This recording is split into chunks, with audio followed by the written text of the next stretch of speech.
Well, I have 11 o'clock, and we will call the meeting of the Environmental Management Commission to order. We have a quorum. First item on our agenda is consideration of minutes of the meeting that we held on February 11th, 2022. I'll entertain a motion from the commission regarding the minutes.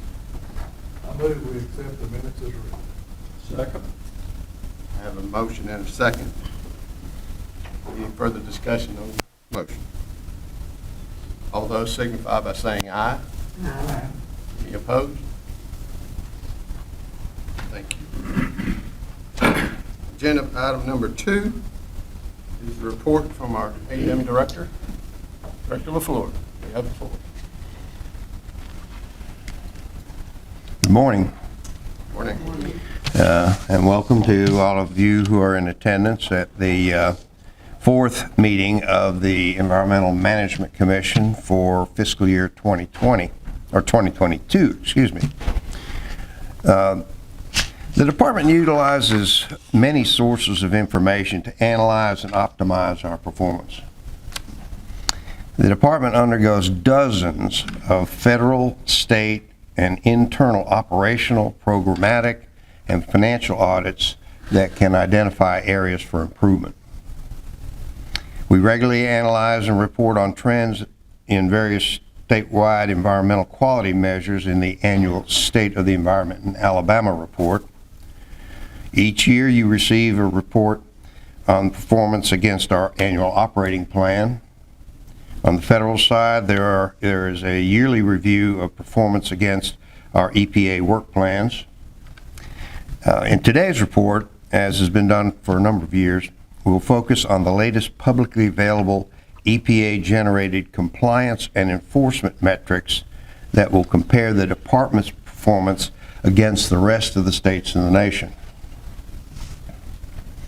Analyzing the rates of compliance with permits and the rate of necessary enforcement actions for our regulated industries in Alabama compared to the rest of the nation is an important way we measure our performance.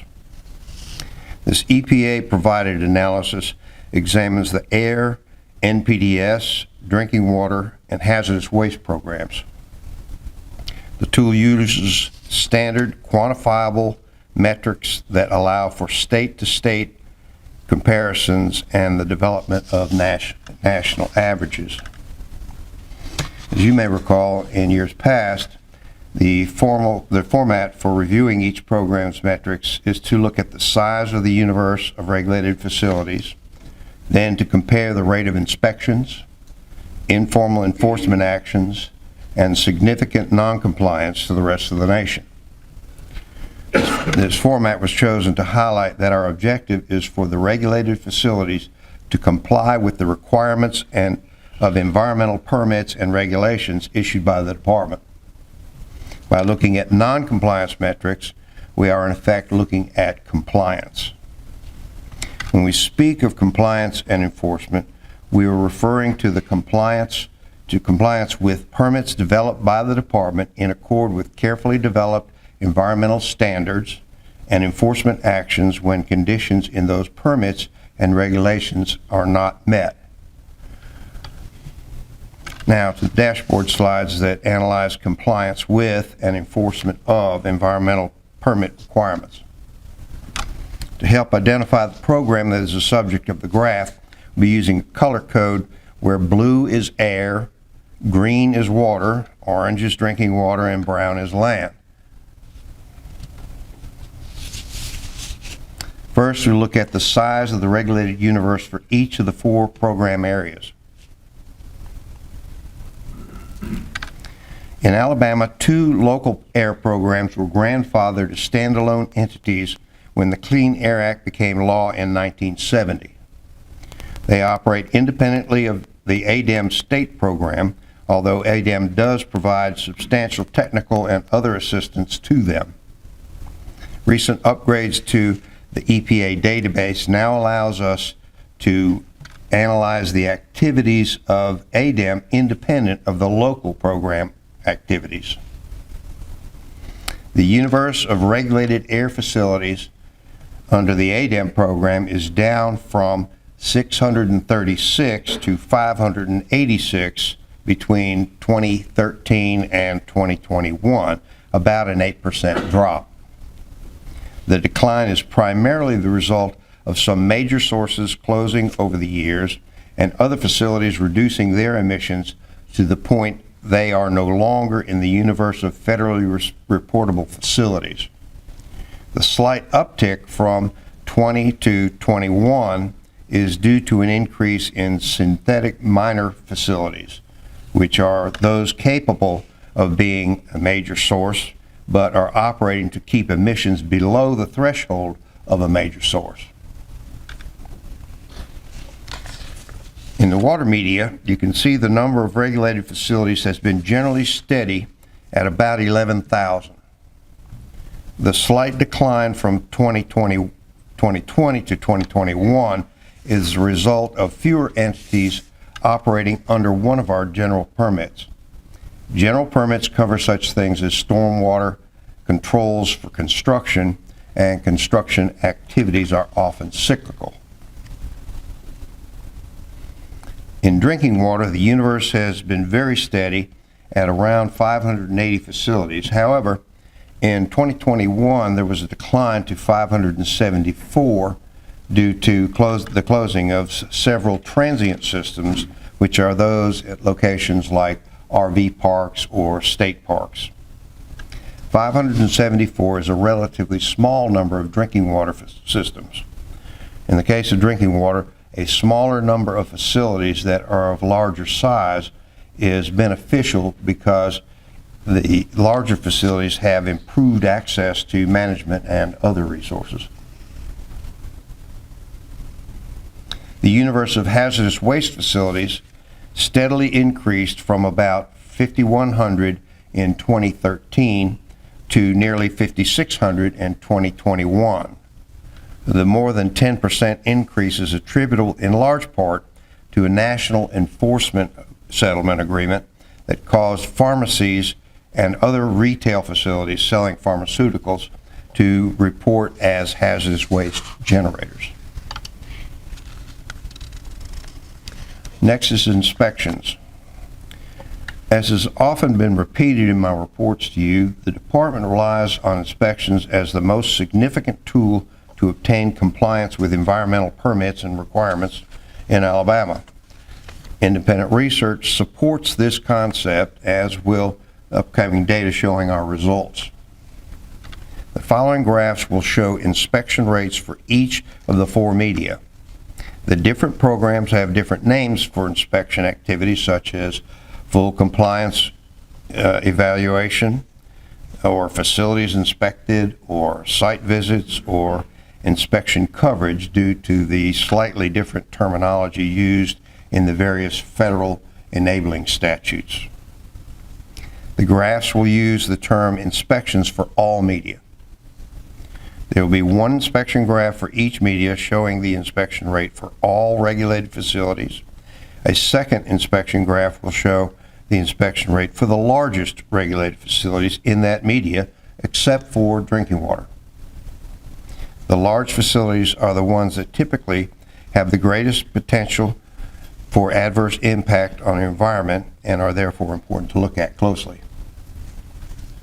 Data on the inspection of the largest facilities for drinking water media is not broken out in reports submitted to EPA, so there will be no second inspection graph for drinking water.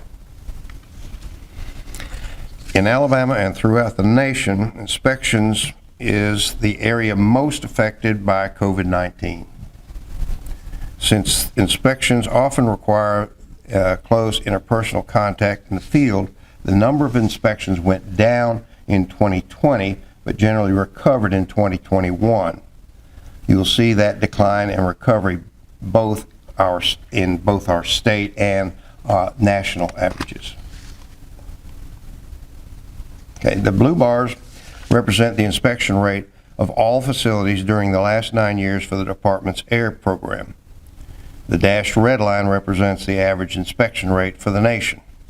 As you can see, Alabama continues to have an inspection rate that is nearly 4 times the national average, and with the exception of 2020, shows a fairly flat trend, slightly over 98%. Looking at just the largest regulated facilities in air, there's a similar pattern of inspections in recent years, with the exception of 2020, at or near 100%, which is again about 4 times the national average.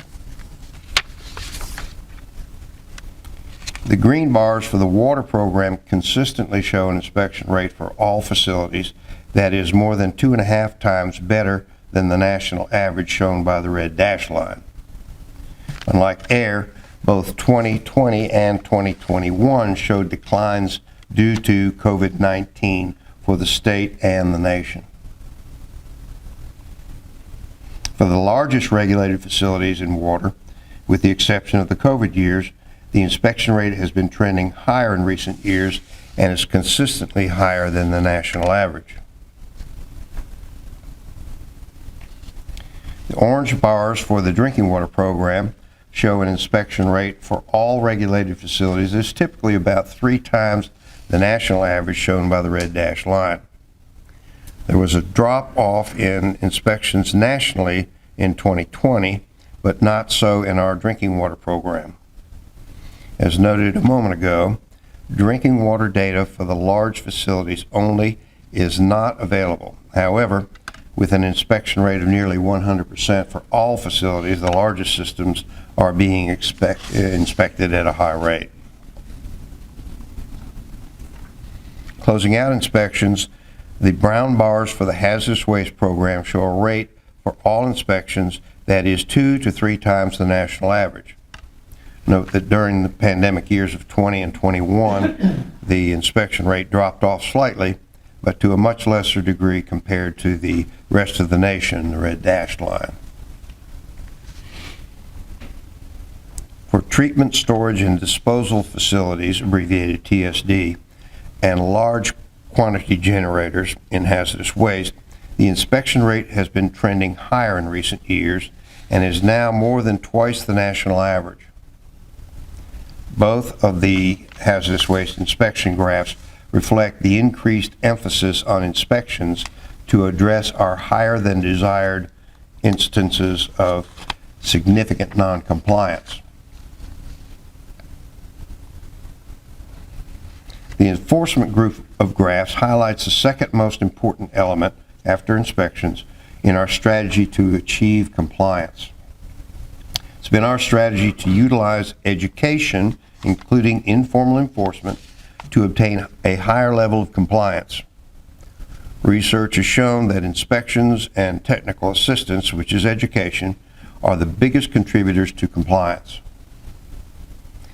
Most violations are not intentional. They are many times the result of either not knowing what is required under the permits, accidents, or mistakes. Informal enforcement is one form of education that helps avoid these situations. Additionally, penalties and formal enforcement actions typically require 5 to 10 times the resources of informal enforcement actions, so utilizing a higher percentage of informal actions uses resources more effectively. EPA enforcement data was used to create the following graph showing the relationship between informal and formal enforcement actions. In this AIR program graph, the blue columns represent the percentage of all enforcement actions that are informal, and the dashed red line represents the average percentage for the nation. As you can see, ADEM consistently has a higher rate of informal enforcement. The slowly rising national trend line seems to indicate the rest of the nation is seeing the benefits of increased informal enforcement. In the water program, the percentage of informal actions is again higher than the national average, represented by the red dashed line. Our trend line is essentially flat around 95%, and the rest of the nation is closing in on us at about 85%. course, some formal enforcement will always be required, so we are not likely to go beyond our 95% level. The informal enforcement trend for our drinking water program is flat and peaked out at a rate above the dashed red line representing the national average that is increasing. Hazardous waste, like the other ADEM programs, shows the high rate of informal enforcement that yields high levels of compliance. This program has employed a rate of informal enforcement that is similar to that of the other ADEM programs and is now on par with the rest of the nation. We'll continue to apply emphasis on informal enforcement and outreach to hazardous waste facilities to enhance the compliance rates in our hazardous waste program. This final group of slides will look at rates of significant non-compliance, commonly referred to as SNCs. These are the ones that are of a more serious nature, may adversely affect human health and the environment, and are a cause for heightened concern. The objective of all environmental programs is to have a low non-compliance rate, which is synonymous with a high compliance rate. This group of graphs is where we see if our strategy of high rates of inspection and informal enforcement is showing results. Beginning with air, the blue bars represent the percent of inspections that resulted in a significant non-compliance or SNC finding for Alabama facilities, and the dashed red line represents the national average. The SNC rate for Alabama is consistently about 1/3 the national average and is now down to about 1%. The water program has a SNC rate per inspections conducted at the lowest level in the last 9 years. The rate is also about 1/3 the national average and continues to trend favorable. At less than 1%, the drinking water program continues to have a SNC rate about 1/3 the national average, the dashed red line. As you can see, the hazardous waste program is the one area where we are above the national average in the percentage of inspections showing incidents of significant non-compliance, and we want to be below the national average. The hazardous waste program primarily focuses on managing hazardous waste handling sites, overseeing measures to prevent new hazardous material releases, and remediating past hazardous material releases. For decades, we have had no substantial new hazardous waste sites created in Alabama, and many legacy sites have been cleaned up. However, in the hazardous waste program, incidents of non-compliance classified as significant do occur. Incidents of significant non-compliance typically involve exceeding the maximum number of days hazardous waste can be stored at a location and/or repeated occurrences of minor violations such as poor record keeping and labeling. At 6.5%, this year's percentage rate shows significant improvement over last year's 9% rate, but we are not where we want to be. The 6.5% represents 8 facilities in significant non-compliance out of a universe of 124 large facilities inspected. Importantly, none of the SNCs in Alabama has been found to result in harm to human health or the environment. Efforts to reduce hazardous waste SNC rate in the future will continue through the stepped-up targeted education program, including video format instruction on the most common violations and how to avoid them. The program will also provide one-on-one training sessions with the treatment, storage, and disposal facilities, which are the largest hazardous waste handlers, as well as joint sessions with their downstream customers that represent the next largest handlers. We'll continue to address all violations with appropriate enforcement action. So to summarize, the number of regulated facilities in Alabama is generally steady with some variations by media. High inspection rates are being implemented across all programs. The department emphasizes informal enforcement, which is a form of education. Alabama has low rates of significant noncompliance compared to the rest of the nation in the air, water, and drinking water programs.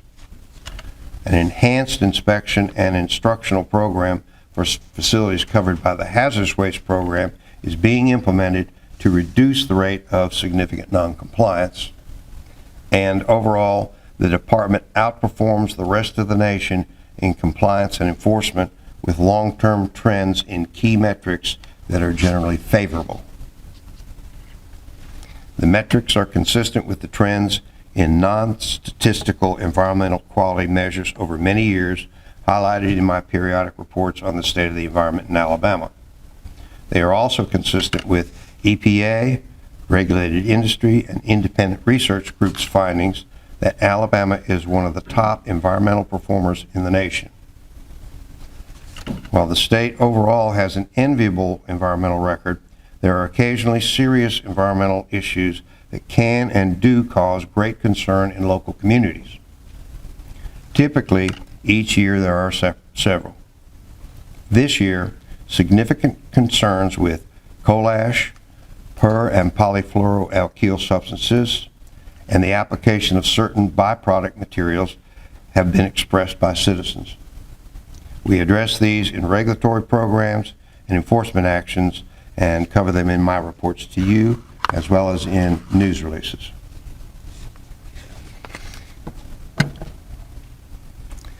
In other matters, I'm pleased to report that the $5 million shortfall in funding to build the Mobile field office and lab that was the result of an 11-year delay between our initial cost estimate and confirmation of Restore Act funding is resolved. The Alabama legislature provided a $3 million special appropriation, and the Alabama Gulf Coast Recovery Council this week approved a $2 million inflation adjustment to our project. Construction of the field office and lab commenced on April the 4th. A groundbreaking ceremony is scheduled at the site on April the 22nd. I'll be giving regular updates during the estimated 18-month construction period. The programs administered by the department to upgrade public drinking water and wastewater systems in Alabama, highlighted in the February commission meeting, have been progressing. As you may recall, the Alabama State Legislature appropriated $225 million from the state's Federal American Rescue Plan Act, or ARPA funds. Additionally, an estimated $765 million is being made available to ADEM from the Bipartisan Infrastructure Law, or BIL, through EPA for water and sewer upgrades. To date, 473, which is approximately 45% of the 1,061 public drinking water and wastewater systems in Alabama, have submitted requests for $3.2 billion. We are analyzing the submissions and anticipate beginning to announce commitments to fund individual projects in the next 2 months. Finally, as has been the case for the last several years, the Alabama legislature appropriated $4 million toward ADEM's fiscal 2023 operating budget. We have notified the governor's office, the Alabama legislature leadership, and members of the regulated community that the department will, for the first time in 5 years and 9 years respectively, be seeking increased funding from a combination of state general funds and permit fees paid by regulated industries in FY 2025 to adjust for inflation. It's anticipated after any increase in the department's funding, we will continue to be the lowest funded environmental agency in the nation on a per capita basis. That concludes today's report. I'll be pleased to answer any questions you may have. Any questions from the commission?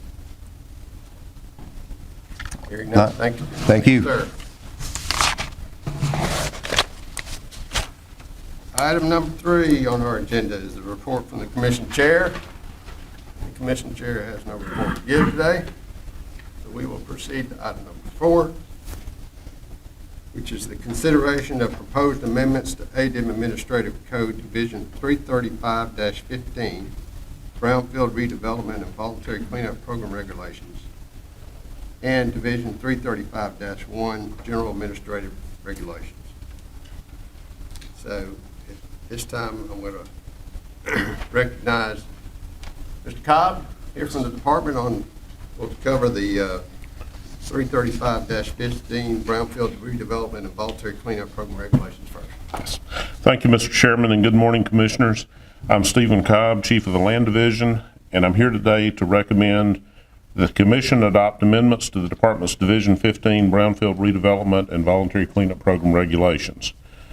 These amendments propose changes to Chapters 1, 3, 4, and 6, and the revisions to these chapters are being proposed to provide enhanced public participation for cleanup remedies in which the proposed final remedy is an environmental covenant. In addition, changes to the voluntary cleanup program application are proposed to improve site identification.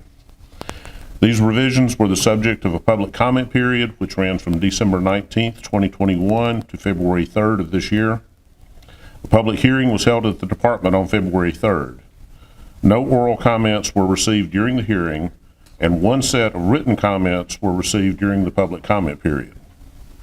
Based on the comments received, the proposed regulations have been amended to remove a definition and update the language of the environmental covenant public notice provision. In addition, revisions were made to the cleanup requirements to provide clarity and consistency with terminology. No other changes were made to the proposed regulations regarding the remaining comments received. The Department's response to the comments have been provided to the Commission.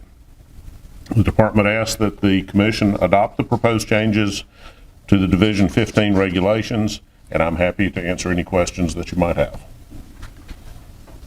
Questions from Mr. Cobb on this proposed amendment? I need a motion. I move that we adopt the proposed amendment. Second. Have a motion and a second. Any further discussion? All those in favor signify by saying aye. Aye. Any opposed? Motion carries. Thank you, Mr. Chairman. Okay. Mr. Cobb, you may remain standing and cover the proposed amendments to Administrative Code Division 335-1, General Administrative Regulation. Or, excuse me, not. Morning, Mr. Chairman. I'm Russell Kelly, Chief of the Permits and Service Division. I'll get that one this time.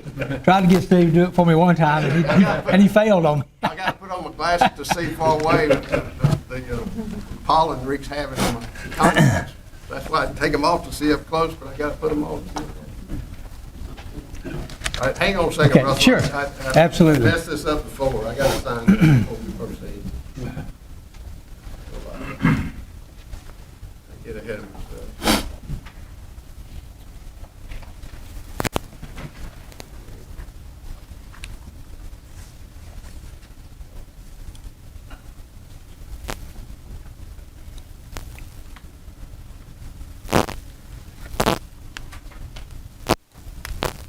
Okay, Russell, you may proceed. All right, so these are the revisions for Division 1, and the department held a public hearing on February 3rd on these revisions to the administrative code. The proposed revisions include modifying forms that are necessary to implement the department's rules and regulations. In total, there were approximately 58 forms that were modified. Additional revisions are proposed in Fee Schedule H. This is to address fee changes related to the voluntary cleanup sites from the rules that Mr. Cobb and that you just adopted. During the public comment period, one comment was received pertaining to Schedule H. The proposed regulations address this comment is included as part of the reconciliation statement. This time I'd request your favorable consideration and answer any questions. Any questions of Mr. Kelly on this proposed amendment? Need a motion? Move to adopt the proposed amendment. Second. I have a motion to adopt and a second. Any further discussion regarding the motion? All those in favor, please signify by saying aye. Aye. Any opposed? Motion carries. Thank you, Mr. Chairman, members of the commission.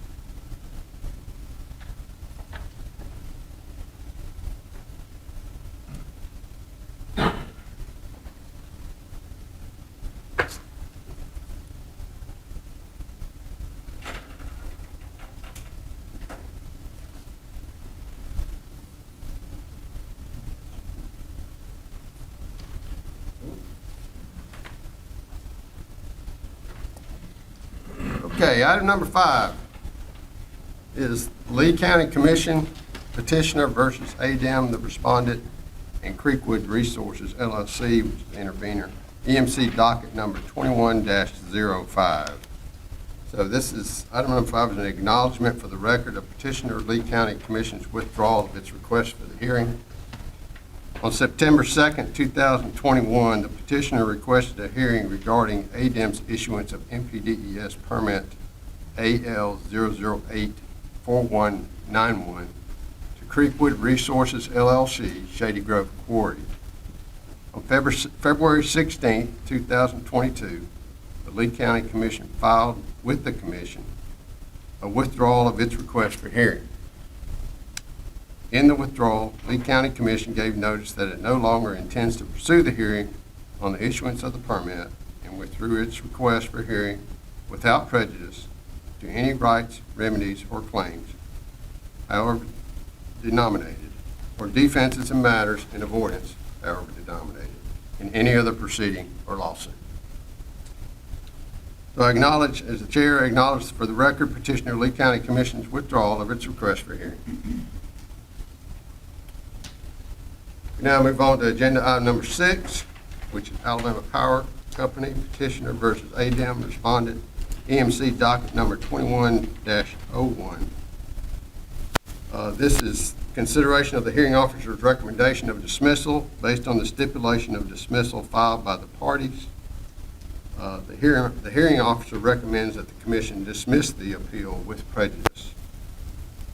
On January 8th, 2021, the petitioner appealed a single aspect of MPDES permit number AL0002879 for Alabama Power Company, James M. Berry Electric Generating Plant, issued by ADEM on December 9th, 2020. On February 23rd, 2022, the parties filed a stipulation of dismissal. With the stipulation of dismissal, Alabama Power Company gave notice that it no longer intends to pursue this appeal. I will entertain now a motion from the commission regarding the hearing officer's recommendation of dismissal. Move to adopt the hearing officer's recommendation of dismissal. Have a motion. Sir. Have a motion and a second. Any further discussion regarding the motion? All those in favor signify by saying aye. Any opposed? Motion carries. Agenda item number 7 is the consideration of a petition to adopt ADEM Administrative Code, Chapter 335-2-4, EMC Rulemaking Petition 22-01. The petitioner is the Environmental Defense Alliance. I'll note that on behalf of the commission, requested that Director LaFleur assist the commission by providing the department's response to the petition and any relevant information concerning the petition. I also requested on behalf of the commission that the petitioner and the department have representatives present today. So, and I think at this time that's appropriate. Oh, I'm sorry. I did it again. Sorry, Debbie. I forgot about this part. while we're signing, Mr. Lutter, you can go ahead and stand up, move things along, if you don't mind. We'll hear comments from the petitioner.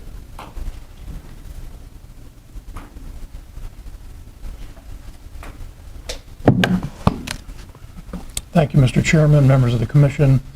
My name is David Lutter. I represent the Environmental Defense Alliance on this petition. Just a few remarks. I'm not going to take long. I do want to point out that current statutes of Alabama provide that all records created or received by each of you that pertain to the business, affairs, or transactions of your office shall be kept in your office or place of business, and that office may be here at the department, shall be preserved and guarded from mutilation, loss, or destruction, shall be turned over to your successors in office once you leave, and shall be made available for inspection and copying by citizens unless exempt from disclosure. The proposed rule describes the general course and methods by which records would be maintained and preserved by EMC members and transferred to successors in office and made available to the public. The Administrative Procedures Act requires that ADEM, which includes the Commission, must adopt a rule regarding its general course and methods of operations. The proposed rule describes the methods by which the records of the EMC will be maintained, preserved, transferred, and made available to citizens. These methods described in the rule are not described in the statutes. Prior commissioners have left office without transferring records to their successors as required by statute. I'm sure I could ask each of you if your predecessors in office delivered to you any records, and the answer would probably be no. Now, you have the duty to provide your records relating to your office to your successors in office. That is a legal requirement.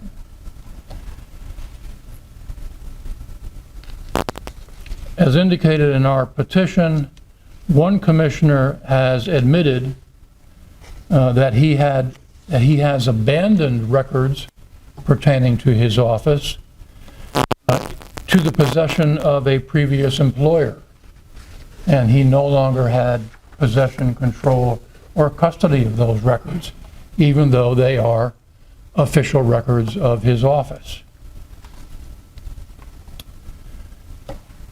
Now, the director offers two reasons for denying the petition, both of which I suggest do not have merit. First, he says that the Alliance was recently provided an opportunity to obtain similar relief in a lawsuit against Commissioner Brown. But that lawsuit was not about the Commissioner Brown's compliance with preservation or transfer requirements. It was simply to compel disclosure of any records that he had possession of. And that is not the subject of this petition. Second, the director says that the proposed rule would be superfluous because the statutes provide specific and express requirements. But the statutes do not specify how or where records will be maintained and preserved, do not specify how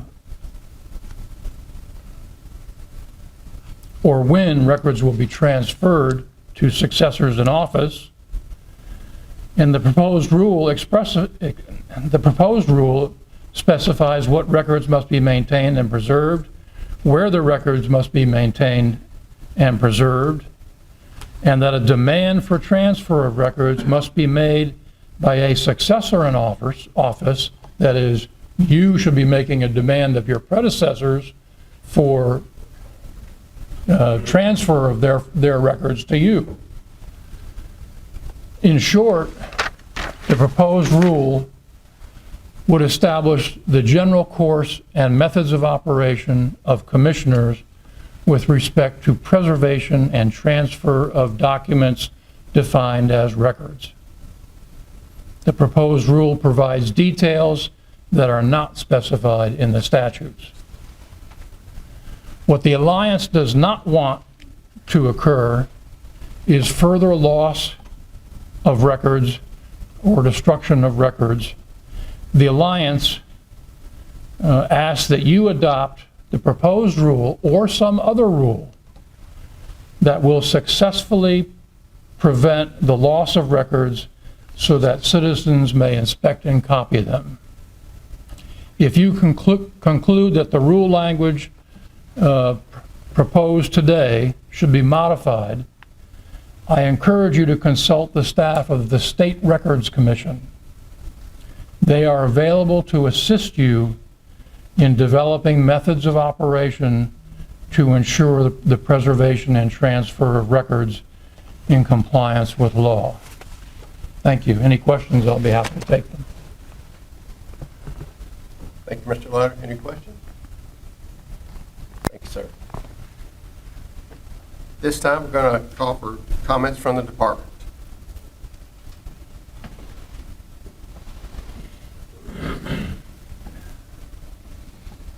Good morning, Chair Walters, Commissioners. I'm Sean Sibley, ADEM General Counsel. And on behalf of the Director, I want to make 4 short points. We've already, in what we submitted in writing to you, that reflect those points. But the Open Records Act, the Uniform Electronic Transactions Act, and the Administrative Procedures Act, which the petitioner cites, are self-implementing. They're very particular in nature. They're specific. And the EMC, you guys are just like many other state boards and agencies that have to comply with those acts. And so, in the director's views, this would just be duplicative. In other words, this would just be rehashing what you're already required to do under the acts. And on a final note, it's just not necessary.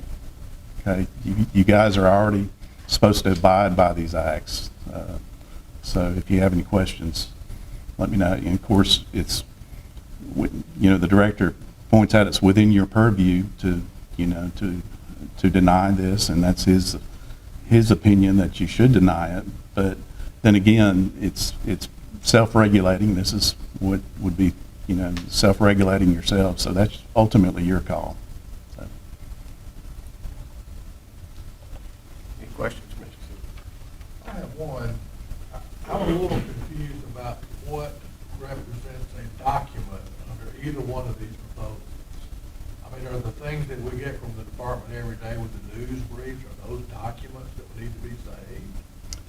They ultimately, they could be. They're considered a public document if they're shared amongst, as opposed to something that you share with your lawyer would not necessarily be. So if you do save them, and then there is a lawsuit like Mr. Letter talked about, that's something that would have to be determined by counsel later, whether or not it's attorney-client privileged and whatnot. If they come from the department, are they not already saved? Well, any correspondence that the director has is required by statute to be saved. So there is, matter of fact, there's a website link that's devoted to just that. And so those documents are there. And so typically those are, that's part of that, the director's correspondence file that is required by statute to be saved. Pursuant to the records, the RDA that he mentioned, so. And not only pursuant to the RDA, but the Management Act as well. So. And just for clarity, so we do save records, because I'm just making a note. So we do save records, and if we do need access to those records, then we do have access to those records, correct? Yes, ma'am, that's, you're supposed to, that's right. You're, of So course, what Attorney Lutter is saying is that we already have that in process in writing for us to follow anyway. yes, ma'am, it's prescribed in the acts that he mentioned. You know, in other words, the Open Records Act, which is really the genesis of this, and the other two is the Uniform Electronics Transactions Act, and of course, the Administrative Procedures Act. Those are the three main, you know, acts that he cites in his petition. You're already required to comply with those. So, So if we receive a document, the best thing for us to do is forward it to Debbie for her to store. that's correct. And if there's ever a question of whether or not there's a privilege that attaches to it, for instance, attorney-client privilege, that can be determined later. But, you know, typically those, you just have to assume under the Open Records Act that it's a public record when it comes in, so. But when Robert might mail us something, and he labels it attorney-client privilege, should we forward that to Debbie as well? Yes, yes. And just because it automatically, in my mind and in the director's mind, and Robert can correct me, but it all needs to go to Debbie. And if there's a question later whether or not it's labeled attorney-client privilege, but if it originates from Robert, then there's an assumption that there's probably perhaps some sort of privilege that attaches. And so, and at a later point, there's a determination, especially if it's disputed, as whether or not that's a privileged document that is subject to some restrictions under the Open Records Act. So. Well, I guess the next question is, are we going to get Debbie an assistant to file all this stuff? So that she's gonna be flooded more than likely. I'll leave that up to Robert and Debbie to. Most of the materials we get are from Debbie, so that. Can I just add something? Sure.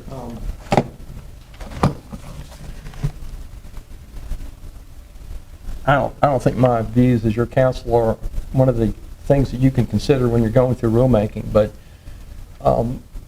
sending that information to Debbie is helpful for the lawyers involved when we have to process public records requests and when we have to litigate under the Open Records Act, because we won't have to call you and ask you, you know, Dr. Miller, would you please go through all of your emails, or Mr. Walters, please look through all of your emails. It'll already be there, you know, Debbie will have possession and control of it.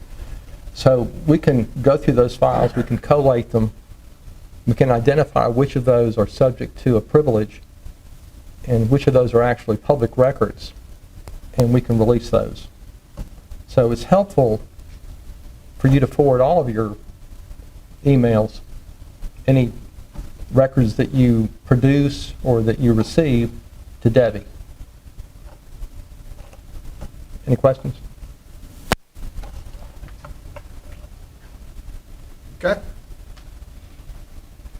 Well, in accordance with ADEM Administrative Code, Rule 335-2-2-.06, which is the disposition of petition, the Commission is required to either initiate rulemaking proceedings or deny the petition in writing on the merits and state the reasons for the denial. So I note that the items that may be considered in a review of petitions for rulemaking are in Administrative Code 335-2-2-.05, consideration of petition, paragraphs A through I. So at this point, any more comments or questions from the Commission? I know that personally, all of my emails come to one, all my Commission stuff is in one spot, so it's going to be real easy for me to stick in a thumb drive and give it to whoever my successor is. So, pretty simple. Anyway. All right. Do I have a motion considering the petition for rulemaking? I move we deny the petition submitted by Mr. Lutter and the Environmental Defense Alliance. based on the grounds that we, it sort of duplicates what we already have. And I appreciate Mr. Lutter bringing this to the forefront, and I think that we will, with or without the motion, forward all of our records to Debbie and go from there. Have a motion. Second. I have a motion and a second. Any further discussion on the proposed motion? Hearing none, I'll call for the question. Those in favor of the motion signify by saying aye. Any opposed? The motion carries.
Okay.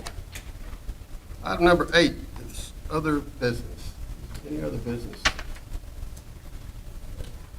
Commission may have? Hearing none, we'll move on to item 9, which is future business session.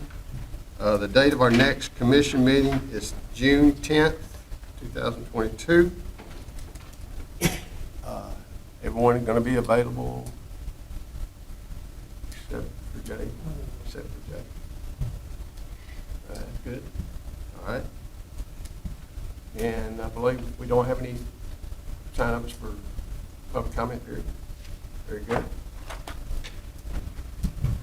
All right, then. I'll entertain a motion to adjourn. Got a motion? Anybody second to adjourn? Second. Got a second. Everybody in favor, say aye. We stand adjourned. Thank you for your attendance. Good job, Sean. Thanks.